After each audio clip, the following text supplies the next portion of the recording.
ఇది సత్యసాయి జిల్లాలో కదిరి మరియు రాయచోటి మధ్యలో కదిరి నుంచి దాదాపు 25 కిలోమీటర్ల దూరంలో గుత్తిబయలు అనే ప్రదేశంలో తిమ్మమ్మ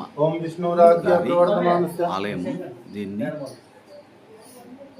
మనుగడలోకి వచ్చింది. ఇక్కడ ఈ తిమ్మమ్మ గారి ద్వారానే ఈ తిమ్మమ్మ మర్రిమాను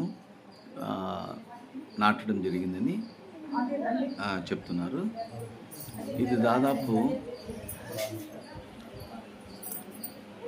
5.41 ఎకరాల విస్తీర్ణంలో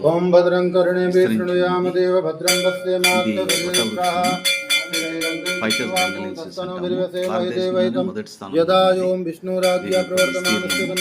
ఇది దాదాపు 400 స్తంభాల సపోర్ట్తో నిలబడి ముఖ్యమైనటువంటి పడిపోయింది. ఆ ప్లేస్లో ఈ